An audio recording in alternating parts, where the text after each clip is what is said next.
Hello and welcome back to Survival Sealab. I'm modpacks. On today's episode, we're going to make another building for our Sealab.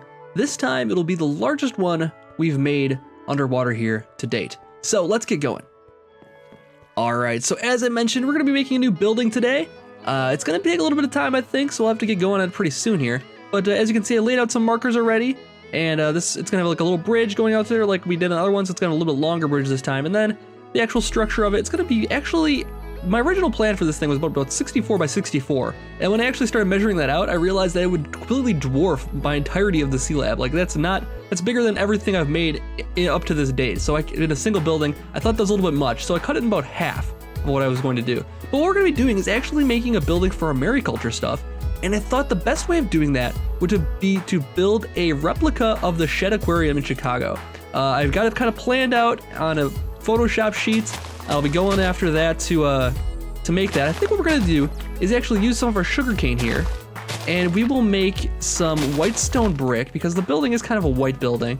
So we're gonna make it with that white stone brick that I have laid down right into here. So it'll look kind of like this is the main block. And then for accents, I haven't decided what I'm gonna use yet. I'll figure that out after I've built the main structure, and then I'll start laying it in based on what looks good here. So we basically have to tell this thing to make a bunch of white stone. And let's craft it, and let's see, we'll probably need about 4,000.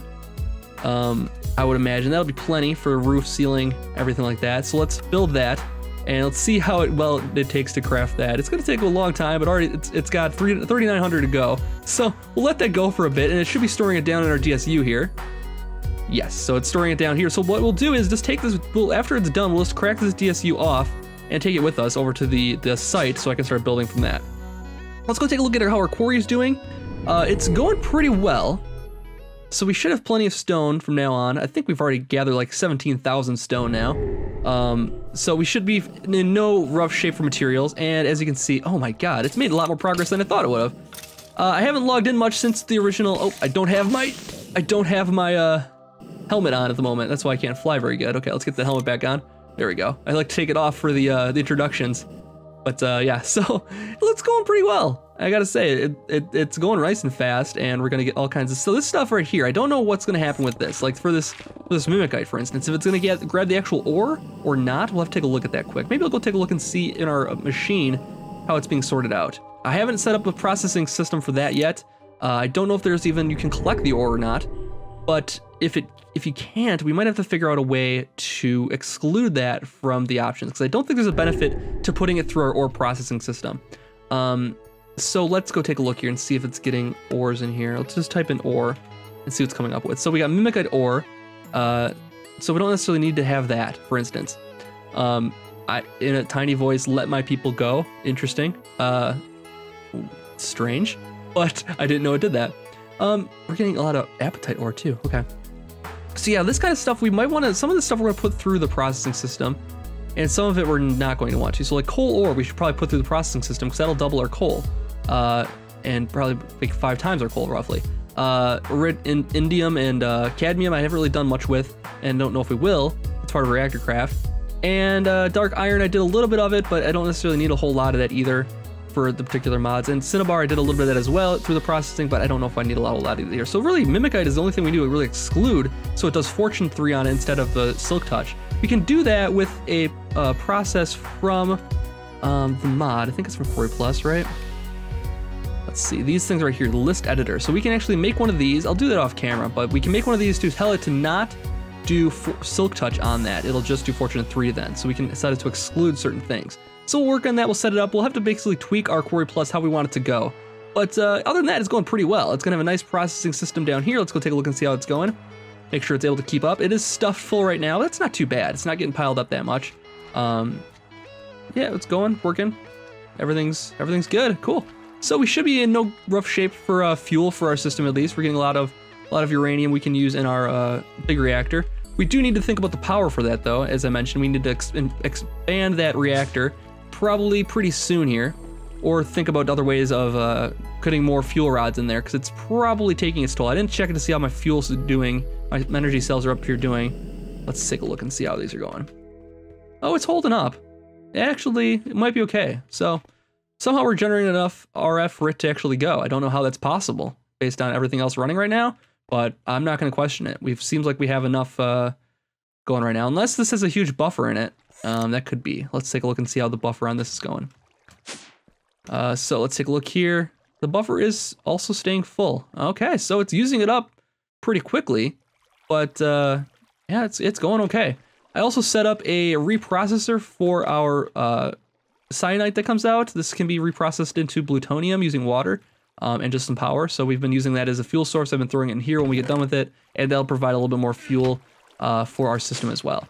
Anyways, I should get building here. Enough horsing around. We got to get building a massive building. So I'm gonna have a nice long time-lapse sequence here of the build. So you can sit back and enjoy. I'll come back when it's finished.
All right, so there you have it, our half-size replica of the Shedd Aquarium in Chicago. Was a lot of fun making it, a lot of work. I would love to go bigger with it, but it would just dwarf our Sealab otherwise, but this is still quite the building, I think. Anyways, I hope you enjoyed this, and I'll see you back for another episode very soon. We'll begin working on the interior and getting some Mariculture stuff going once again. So, thank you for watching, and I'll see you back next time. Have a good night.